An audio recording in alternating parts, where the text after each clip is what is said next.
नमस्कार विद्यार्थी मित्रांनो, आपण आपल्या इतिहासाचे 7वे प्रकरण खेळ आणि इतिहास हे प्रकरण या ठिकाणी आपण शिकत आहोत.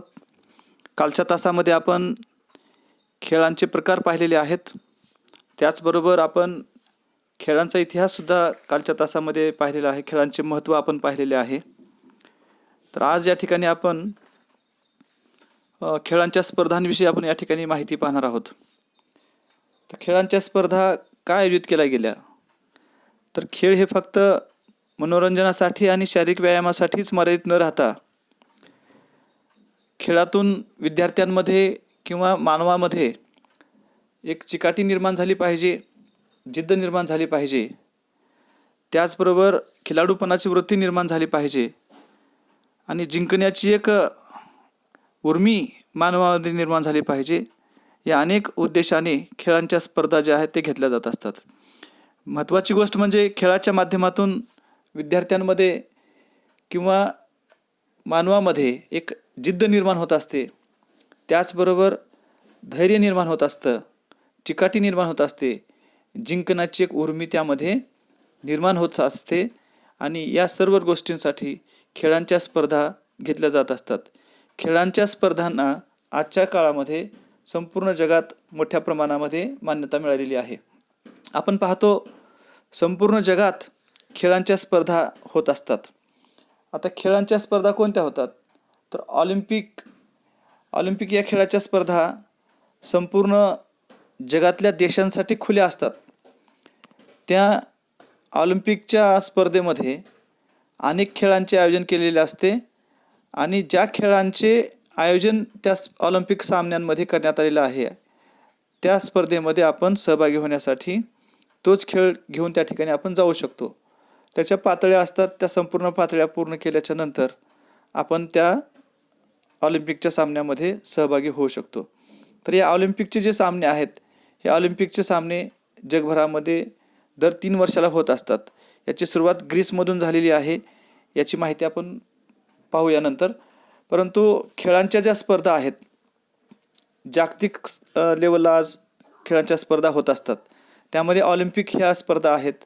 त्याचबरोबर एशियाड या स्पर्धा फक्त आशिया खंडातील राष्ट्रांमध्येच या स्पर्धा होत असतात. आणि त्याच्याही नंतर आज आपण पाहतो जगामध्ये अनेक दिव्यांग आहेत. दिव्यांग या शब्दाचा अर्थ अपंग होतो, परंतु अपंग हा शब्द योग्य नसल्यामुळे त्यांना दिव्यांग असं म्हटलं जाते. तर दिव्यांगांचे सुद्धा ऑलिम्पिकचे सामने होत असतात. आणि त्याचबरोबर क्रिकेट विश्वचषक स्पर्धा, वर्ल्ड कपच्या स्पर्धा ज्या आहेत त्यासुद्धा जागतिक स्तरावर होत असतात, आंतरराष्ट्रीय स्तरावर होत असतात. आणि दुसरी महत्त्वाची गोष्ट आहे कुस्तीच्या सुद्धा स्पर्धा, बुद्धिबळ असेल, हॉकी असेल, या खेळांच्या स्पर्धा जागतिक स्तरावर, जागतिक पातळीवर मोठ्या प्रमाणामध्ये होत असतात.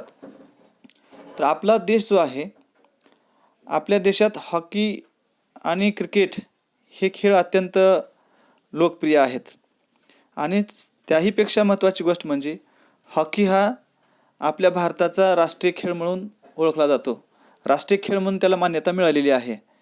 तर या ज्या खेळाच्या स्पर्धा आहेत हॉकी, कुस्ती, बुद्धिबळ, ऑलिम्पिक आहे, याच्या स्पर्धा ज्या आहेत त्या जागतिक पातळीवर होत असतात. तर जे खेळाच्या स्पर्धा फक्त जागतिक पातळीवरच होतात असे नाही. तर खेळांच्या ज्या स्पर्धा आहेत त्या आपल्या स्थानिक पातळीवर सुद्धा होत असतात. शाळांमध्ये, त्याचबरोबर महाविद्यालयीन स्पर्धा असतात. अशा प्रकारच्या खेळांच्या स्पर्धा होत असतात. स्थानिक पातळीवर खेळांच्या स्पर्धा होत असतात किंवा शहराच्या पातळीवर सुद्धा खेळांच्या स्पर्धा होत असतात.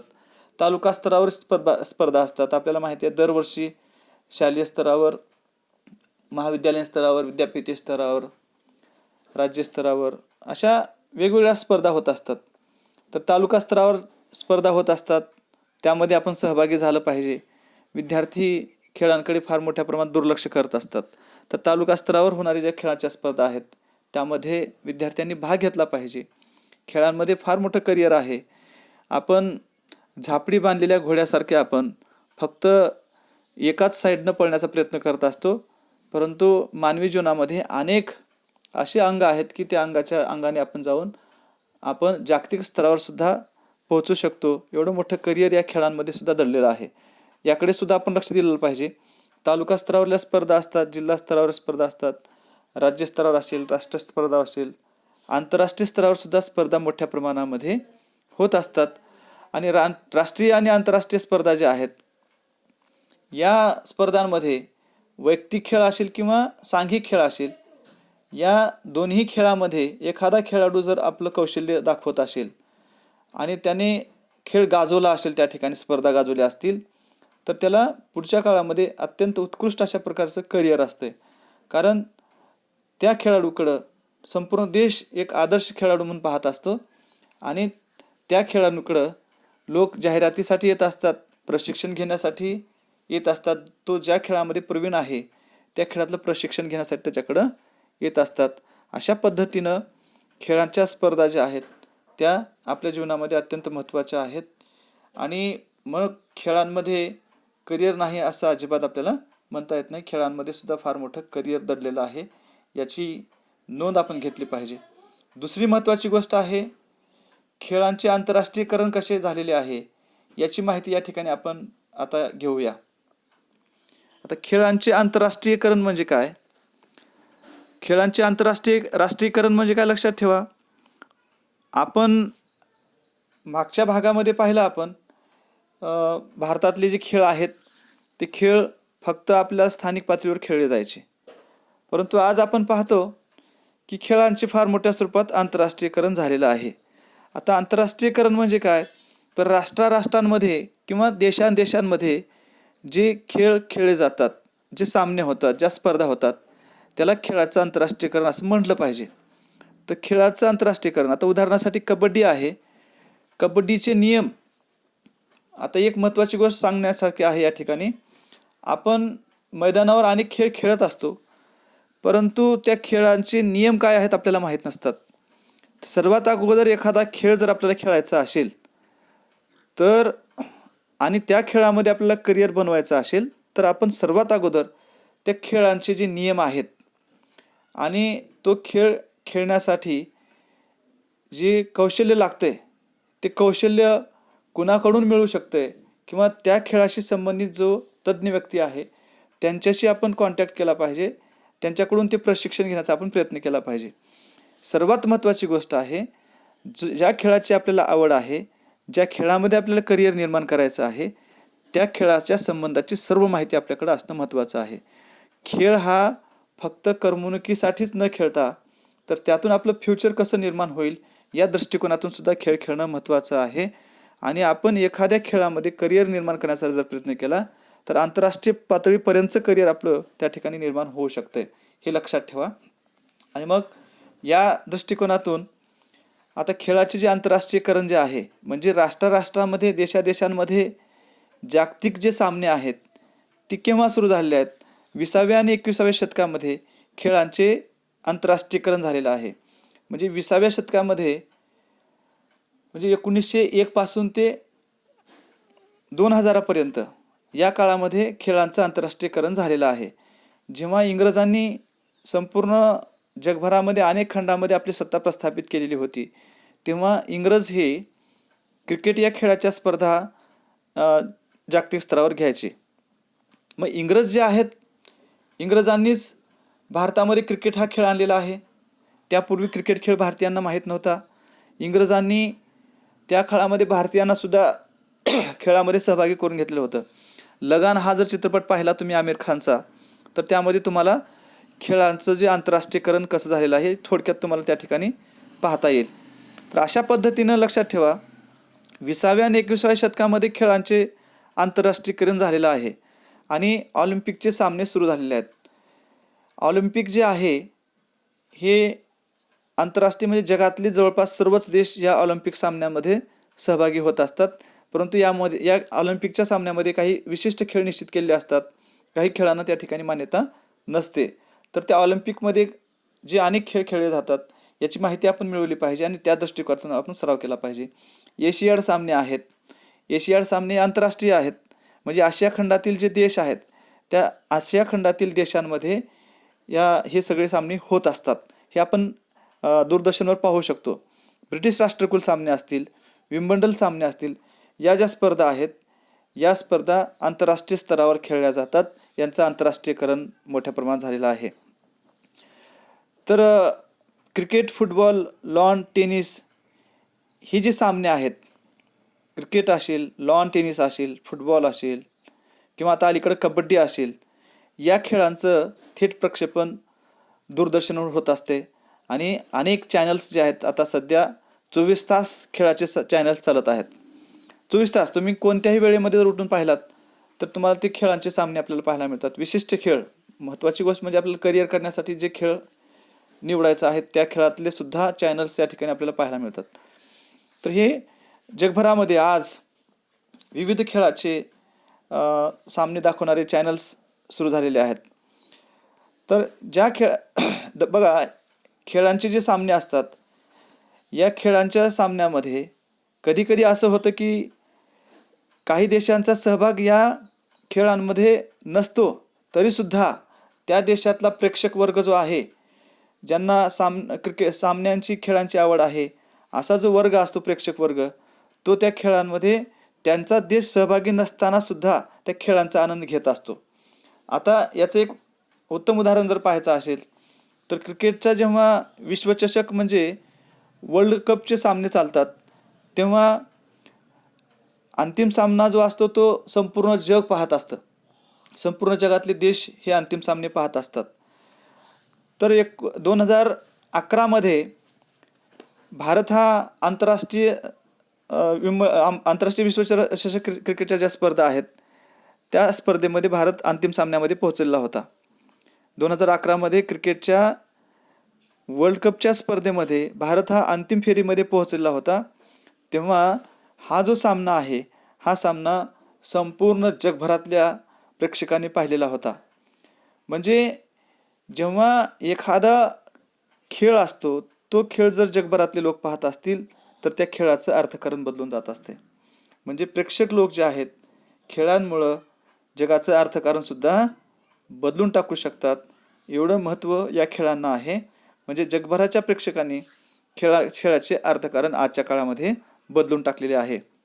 तर हे खेळ जे असतात, हौशी खेळाडू जे असतात, हौशी म्हणजे ज्यांना एखाद्या खेळामध्ये करिअर करायचं आहे, असे खेळाडू जे असतात, ते खेळाडू शिकण्यासाठी, खास आपण तो खेळ कसा खेळला पाहिजे हे शिकण्यासाठी बरेचसे लोक क्रिकेट असेल किंवा कोणताही खेळ असेल ते खेळ पाहत असतात. हौशी खेळाडू हे शिकण्यासाठी क्रिकेटचे सामने किंवा विविध खेळाच्या स्पर्धा पाहत असतात. आणि मग प्रेक्षक जे असतात, पाहणारे लोक, हे लोक मनोरंजनासाठी खेळ पाहत असतात. अनेक कंपन्या असतात की त्या कंपन्या एखादा खेळाडू त्या खेळामध्ये जर गाजला समजा, तर त्याच्या लगेच त्याच्याकडून जाहिराती करून घेण्यासाठी हे सामने बघत असतात. आता PV सिंधू आहे, PV सिंधूने टेनिसमध्ये फार मोठ्या स्वरूपात कामगिरी केलेली आहे. त्यामुळं कंपन्या त्यांच्या घरी गेल्या आणि त्यांना जाहिरातीसाठी बोलवलेलं आहे. तुम्ही पहा, PV सिंधूची जाहिरात असेल, सचिन तेंडुलकरची जाहिरात तुम्ही पाहता, किनस्टारची जाहिरात, पिण्याच्या पाण्याची तो जाहिरात करत असतो. त्यानंतर आपण पाहतो अलीकडे विराट कोहलीसुद्धा आता जाहिरात करत चाललेला आहे. असे अनेक खेळाडू आहेत. तुम्ही TV वर जर पाहिलात तर तुम्हाला बरेचसे खेळाडू जाहिरात करत असताना पाहत असतात. तर अनेक कंपन्या ज्या असतात, त्या कंपन्या जाहिरात करण्यासाठी खेळाडूंचा शोध घेण्यासाठी सुद्धा सामने पाहत असतात. तर बरेचसे निवृत्त खेळाडू जे असतात, काल परवा धोनी निवृत्त झालेला आहे, तसे निवृत्त खेळाडू जे असतात, हे खेळाडूसुद्धा प्रेक्षकांना सामने समजावून देण्यासाठी त्या सामन्यांमध्ये सहभागी होत असतात. किंवा आपण प्रशिक्षक म्हणून एखादे काम करता येईल यासाठी सुद्धा खेळांचे सामने ते पाहत असतात. तर अशा पद्धतीनं खेळांचे आंतरराष्ट्रीयकरण जे आहे ते आज मोठ्या प्रमाणात झालेलं आहे. आता याच्या पुढे आपण खेळांचे जे साहित्य आणि खेळणी जे आहेत याविषयी आपण माहिती या ठिकाणी पाहूया. आता खेळांचे साहित्य आणि खेळणी. खेळ हा लहान मुलांपासून सुरू होत असतो. जेव्हा मूल रडायला लागतं तेव्हा त्याच्या समोर अगोदर त्याची आई किंवा आपण अगोदर बरेचसे खेळणे टाकत असतो. म्हणजे खेळ हा कुठून सुरू झालेला आहे, किंवा खेळाचं जे साहित्य आहे, खेळणी जी आहे, खेळणी याची सुरुवात कुठून झालेली आहे हे आपल्या लक्षात आलं पाहिजे. तर लहान मूल त्याच्यासमोर समजा एखादी बाहुली ठेवली किंवा त्याच्यामध्ये इलेक्ट्रिक साधनाचा वापर, इलेक्ट्रिक शक्तीचा वापर करून जर ती खेळणं त्याच्यासमोर ठेवलं तर ते त्याच्याकडं पाहताना हसायला लागतं, प्रफुल्लित होऊन जातं, आनंदित होत असतं. तर लक्षात ठेवा, खेळांचे साहित्य आणि खेळणी यांचा विकास कसा झालेला आहे. तर लहान मुलं जे असतात, लहान मुलांच्या करमणुकीसाठी आणि त्यांच्या शिक्षणासाठी जी रंगीबेरंगी विविध साधने व उपकरणे असतात त्यांना खेळणी असे म्हणतात. लक्षात ठेवा, ही खेळण्याची व्याख्या खेळणी. खेळणी लहान मुलांना जी खेळणी दिली जातात ना खेळण्यासाठी, का आता अलीकडं हेलिकॉप्टर दिलं जाते किंवा विमान दिलं जाते, कार दिली जाते खेळण्यासाठी, तसं पूर्वी लहान लेकरांना वेगवेगळी साधनं दिली जायची. तर ह्या खेळणी मुलांना देण्यामागचा उद्देश काय असतो, त्याची व्याख्या काय, खेळणींची व्याख्या काय, लक्षात ठेवा. लहान मुलांच्या करमणुकीसाठी आणि शिक्षणासाठी जी रंगीबिरंगी विविध साधने व उपकरणे असतात त्यांना खेळणे असे म्हणतात. दुसरी महत्त्वाची गोष्ट आहे, या खेळणींचा जो विकास आहे तो आजच नाही तर फार पूर्वीपासून झालेला आहे. प्राचीन स्थळांचे जे उत्खनन झालेलं आहे त्या उत्खननामध्ये बरीचशी मातीपासून बनवलेली खेळणी सापडलेली आहेत. आता उत्खनन म्हणजे काय बऱ्याचशा विद्यार्थ्यांना माहीत नसते. उत्खनन म्हणजे काय, तर आता एक उदाहरण सांगतो तुम्हाला मी. जेव्हा भारतात इंग्रज होते, इंग्रजांनी इसवी सन 1920 लाहोर ते मुलतान, लाहोर तेव्हा भारतामध्ये होतं, मुलतान भारतामध्ये होतं, ते लाहोर आणि मुलतान जे आहे, लाहोर ते मुलतान रूळ टाकण्याचं काम इंग्रजांनी चालू केलं होतं. मग ही रूळ टाकत असताना त्या ठिकाणी लाहोर ते मुलतान या भागामध्ये खोदकाम करण्यात आलं होतं. हे खोदकाम करत असताना काही विटा सापडल्या गेल्या. मग ह्या विटा सापडल्याच्या नंतर त्या ज्या विटा आहेत, या विटा याच्या पूर्वी किंवा आता सध्याच्या काळामध्ये लोकांनी पाहिलेल्या नव्हत्या. अशा प्रकारच्या या जगापासून वेगळ्या असलेल्या या विटा त्यांनी पाहिल्या आणि पाहिल्यानंतर इथं काहीतरी इतिहास दडलेला असावा असं त्यांना त्या ठिकाणी एक आश्चर्य वाटलं आणि त्यातून त्या ठिकाणी उत्खनन करण्यात आलेलं आहे. म्हणजे खोदकाम एक अत्यंत सावकाश टेक्नॉलॉजीच्या सहाय्यानं त्याचं खोदकाम केलं जातं जमिनीचं, त्याला उत्खनन म्हणतात. तर त्या ठिकाणी खोदलं गेलं, लाहोर ते मुलतान या ठिकाणी रेल्वे रूळ टाकण्याचं काम चालू होतं, त्या ठिकाणी खोदलं गेलं आणि 1920 त्या ठिकाणी खोदल्याच्या नंतर हडप्पा आणि मोहंजोदाडो जी आपल्या भारतातली सर्वात प्राचीन संस्कृती आहे त्याच संस्कृतीचा शोध लागलेला आहे, लक्षात ठेवा. तर अशा पद्धतीनं प्राचीन काळामध्ये जी जमिनीमध्ये गाडली गेलेली स्थळं आहेत त्याचा शोध घेण्यासाठी जे अत्यंत उत्कृष्ट टेक्नॉलॉजीचा वापर करून खोदकाम केलं जाते त्याला उत्खनन असे म्हणतात. तर हे उत्खनन जे आहे, उत्खनन केलं जाते. तर या उत्खननामध्ये आज आपल्याला मातीपासून बनवलेली खेळणी सापडलेली आहेत आणि ही खेळणी जी आहेत, ही खेळणी त्या काळामध्ये सुद्धा हाताने काही बनवलेली आहेत तर साच्याच्या माध्यमातून बनवलेली आहेत. साचे असतात खेळणी बनवण्याचे. आता कंपन्यामध्ये जी खेळणी असतात त्याचे साचे असतात म्हणून ते अत्यंत तंतोतंत करेक्ट तयार होऊन ते बाहेर पडत असतात. तर साच्याच्या सहाय्यानं सुद्धा पूर्वी खेळणी बनवली जायची. प्राचीन काळातील भारतीय साहित्य जे आहेत, साहित्य म्हणजे ग्रंथ जे आहेत, त्या ग्रंथांमध्ये बाहुल्यांचा उल्लेख आपल्याला पाहायला मिळतो. लहान मुलांना आपण बाहुल्या देतो, त्या बाहुल्यांचा उल्लेख प्राचीन ग्रंथ जे आहेत त्या ग्रंथांमध्ये मोठ्या प्रमाणात पाहायला मिळतो. तर हे लक्षात ठेवा, अशा पद्धतीनं हे खेळाची साहित्य आहेत. आता शूद्रक नावाचा एक नाटककार आहे, नाटकाचं नाव आहे बरं का, शूद्रका नावाचं एक नाटक आहे आणि शूद्रकाचं हा लेखक आहे, शूद्रक हा एक लेखक आहे. याने मृच्छकटिका नावाचं नाटक लिहिलं आहे. आता मृच्छकटिक हे जे नाटक त्यांनी लिहिलं आहे, तर या मृच्छकटिक नाटकामध्ये त्यांनी मातीपासून कशी खेळणी केली जातात याचा उल्लेख त्यांनी केलेला आहे. मृच्छकटिक म्हणजे मातीची गाडी.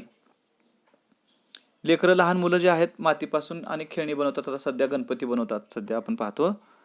तसं शूद्रकाच्या एका शूद्रक हा एक नाटककार आहे. त्याने बरीचशी नाटकं लिहिलेली आहेत.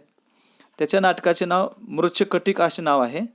त्या मृच्छकटिक नाटकामध्ये त्याने मातीपासून बैलगाडी कशी बनवली जाते याचं वर्णन त्या नाटकामध्ये केलेलं आहे. आणि दुसरी महत्त्वाची गोष्ट आहे, कथा सरित सागर नावाचा एक ग्रंथ आहे. या ग्रंथामध्ये खेळ आणि खेळण्याचे वर्णन केलेले आहे. त्यामध्ये उडणाऱ्या लाकडी बाहुल्यांचं वर्णन केलेलं आहे. म्हणजे याच्यावरून आपल्या लक्षात येईल की पूर्वीच्या काळामध्ये काही जादू नव्हती, परंतु तंत्रज्ञानाचा विकास मात्र झालेला होता. तंत्रज्ञानाचा वापर करून उडणाऱ्या बाहुल्यासुद्धा पूर्वीच्या काळामध्ये तयार केल्या जात असाव्यात, असा एक कयास, एक असा अंदाज या ठिकाणी या कथा सरितसागर या ग्रंथामध्ये आपल्याला पाहायला मिळतो. कथा सरितसागर या ग्रंथामध्ये उडणाऱ्या लाकडी बाहुल्यांचं वर्णन आहे. कळ दाबल्यानंतर, जसं आपण रिमोट दाबतो, कळ म्हणजे रिमोट, बटन दाबल्यानंतर काही बाहुल्या उंच उडत असत, काही बाहुल्या नाचत असत, काही आवाज करत असत, असे उल्लेख या कथा सरितसागर या ग्रंथामध्ये आपल्याला पाहायला मिळतात. म्हणजे प्राचीन ग्रंथामध्ये भारत किंवा जगातले देश तंत्रज्ञानामध्ये किती पुढे गेलेले होते याचं उदाहरण यावरून आपल्या लक्षात येईल. तर पूर्वी भारतामध्ये अनेक भाग जे आहेत, आपल्या भारतातले अनेक भागामध्ये बाहुल्या बनवल्या जात असत. लाकडी बाहुल्या, लाकडांपासून बाहुल्या बनवल्या जात असत. ते जास्त काळ टिकू शकतात म्हणून लाकड्यापासून बाहुल्या बनवल्या जायच्या. तर महाराष्ट्रामध्ये ठकी नावाने ओळखली जाणारी रंगीत लाकडी बाहुली तयार केली जात होती. लक्षात ठेवा, महाराष्ट्रामध्ये ठकी नावाची जी बाहुली आहे, हे प्रश्न येऊ शकतो, या ठिकाणी लक्षात ठेवा. महाराष्ट्रामध्ये ठकी ही बाहुली जी आहे, ही बाहुली प्राचीन काळामध्ये बनवली जात होती. तर अशा लाकडी बाहुल्या बनवण्याची परंपरा जी आहे भारतात अनेक प्रांतामध्ये होती. तर हे प्रांत आपण पाहू शकतो. महाराष्ट्र असेल, तिकडं उत्तर प्रदेश असेल, किंवा तिकडं जम्मू काश्मीरचा जो एरिया आहे त्या भागामध्ये असेल, अशा बऱ्याचशा भागामध्ये अशा लाकडी बाहुल्या आहेत. ज्या ज्या ठिकाणी उत्खनन झालेलं आहे, लाहोर ते मोताल या ठिकाणी उत्खनन, त्या ठिकाणी सुद्धा बाहुल्या सापडलेल्या आहेत. तर अशा पद्धतीनं खेळांचे साहित्य आहेत, खेळणी आहेत. या खेळणीचा सुद्धा फार मोठा इतिहास आहे. तर खेळणी आणि इतिहास या ठिकाणी आपण थोडा पाहूया. तर खेळणी आणि इतिहास पाहत असताना लक्षात ठेवा, खेळण्या ज्या आहेत, खेळण्या तयार करत असताना मानव हा तांत्रिकदृष्ट्या किती प्रगत झालेला होता, टेक्नॉलॉजीमध्ये मानवाने किती विकास केला होता, याच्यावर जर प्रकाश पडायचा असेल तर आपण खेळण्यांचा इतिहास पाहिल्यानंतर आपल्याला याचा विकास आपल्याला पाहायला मिळतो. खेळण्या ज्या आहेत, आत्ताच आपण उदाहरण पाहिलेलं आहे की खेळण्या ज्या आहेत, या खेळण्यामध्ये तंत्रज्ञानाचा वापर केला गेलेला आहे. म्हणजे उडायचं असेल तर त्याच्यामध्ये टेक्नॉलॉजी लागते, खेळणी नाचायची असेल तर त्याला टेक्नॉलॉजी लागते. म्हणजे उडत्या बाहुल्या असेल, नाचणाऱ्या बाहुल्या असतील, किंवा आवाज करणाऱ्या बाहुल्या असतील, यामध्ये तंत्रज्ञानाचा वापर करावा लागतो. आणि तंत्रज्ञानाचा वापर करून खेळण्या जर तयार केल्या गेल्या तर त्या खेळण्या अत्यंत आकर्षक असतात आणि त्याच्याकडे सर्व लोक आकर्षित होतात, मुलं आकर्षित होतात. म्हणून खेळण्यामध्ये जे तंत्रज्ञान वापरलं गेलेलं आहे, त्या तंत्रज्ञानाचा जर शोध घेतला आपण, तर खेळण्यांच्या माध्यमातून सुद्धा आपल्या भारतामध्ये किती हजार वर्षापूर्वी तंत्रज्ञान विकसित झालेलं आहे याचा शोध आपल्याला लागू शकतो. तर या ठिकाणी आपल्या भारतामध्ये अनेक धार्मिक ग्रंथ आहेत, सांस्कृतिक ग्रंथ आहेत. तर या धार्मिक आणि सांस्कृतिक ग्रंथांमध्ये खेळण्यांचा इतिहास सापडतो आणि खेळण्यांमध्ये कोणत्या तंत्रज्ञानाचा विकास केला गेला आहे याची सुद्धा आपल्याला माहिती सापडते. आता दुसरी महत्त्वाची गोष्ट आहे, आपल्या महाराष्ट्रामध्ये दिवाळीमध्ये खेळण्या तयार केल्या जातात, किल्ले तयार केले जातात, किल्ले. आणि त्या किल्ल्यांवर छत्रपती शिवाजी महाराज आणि त्यांच्या सहकारी जे आहेत त्यांच्या प्रतिमा तयार करून ठेवल्या जातात. म्हणजे मध्ययुगीन भारताचा इतिहास सुद्धा आपल्याला याच्या सहाय्यानं पाहता येतो. आता महाराष्ट्रातील किल्ल्यांचा जो इतिहास आहे, तो किल्ल्यांचा इतिहास जर आपल्याला पाहायचा असेल तर या दिवाळीच्या काळामध्ये जेव्हा मुलं खेळणी तयार करत असतात, त्यांना मार्गदर्शन करणारे त्या परिसरातले लोक असतात, ते मार्गदर्शन करत असतात. आणि त्या किल्ल्याची रचना कशी आहे तशाच प्रकारचा किल्ला मातीच्या सहाय्यानं दिवाळीच्या सणाच्या काळामध्ये तयार केला जातो. आणि त्यावर मग मावळे जे असतील, छत्रपती शिवाजी महाराजांचे मावळे आणि छत्रपती शिवाजी महाराज यांच्या प्रतिमा तयार केल्या जातात. यांच्या सहाय्यानं आपण मध्ययुगाचा इतिहास आपण समजू शकतो किंवा त्या इतिहासाला फार मोठ्या स्वरूपात उजाळा देण्याचाच हा एक प्रकार आहे असं आपण मानलं तरी चालेल. तर आता लक्षात ठेवा, दुसरी एक महत्त्वाची गोष्ट म्हणजे इटाली या देशामध्ये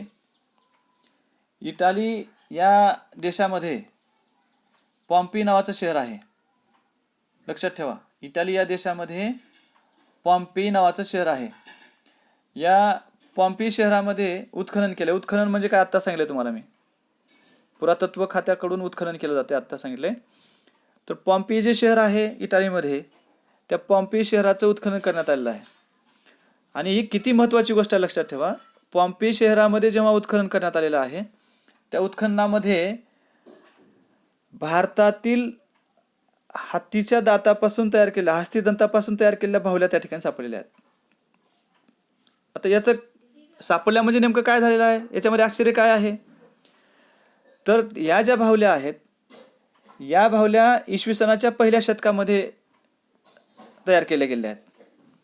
म्हणजे इसवी सनाच्या पहिल्या शतकापासून आपल्या भारताचे आणि इटालीतल्या रोम शहराचे जे आहेत व्यापारी संबंध होते, याचा अंदाज आपण या ठिकाणी बांधू शकतो. म्हणजे भारत आणि इटाली यांचे फार पूर्वीपासून, म्हणजे इसवी सनाच्या पहिल्या शतकापासून व्यापारी संबंध होते, हे यावरून आपल्याला लक्षात येतं. म्हणून लक्षात ठेवा, उत्खननामध्ये मिळालेली ज्या खेळणी आहेत, या खेळणीच्या साहाय्यानं प्राचीन काळामध्ये जे या पृथ्वीतलावर जे विविध देश आहेत, त्या विविध देशांमध्ये परस्पर संबंध काय होते याची माहिती आपण मिळवू शकतो. याच्यावर सुद्धा आपण फार मोठा प्रकाश टाकू शकतो. लक्षात ठेवा, अशा पद्धतीनं खेळणी ज्या आहेत, या खेळणीच्या साहाय्यानं आपण बराचसा इतिहास सुद्धा समजून घेऊ शकतो. खेळणी ह्या आपल्या पूर्वजांचा इतिहास, आपल्या राष्ट्राचा, देशाचा इतिहास समजण्यासाठी अत्यंत उपयुक्त ठरू शकतात. म्हणून खेळणी आणि इतिहास हा मुद्दा अत्यंत महत्त्वाचा आहे, लक्षात ठेवा. यानंतर आपण खेळ आणि त्याच्याशी संबंधित साहित्य व चित्रपट आणि त्याचबरोबर खेळ आणि व्यावसायिक संधी याविषयीची माहिती आपण उद्याच्या तासामध्ये पाहूया. सर्व विद्यार्थ्यांनी ही क्लिप काळजीपूर्वक ऐकायची आहे. काही अडचणी असतील तर मला कॉल करू शकता. धन्यवाद.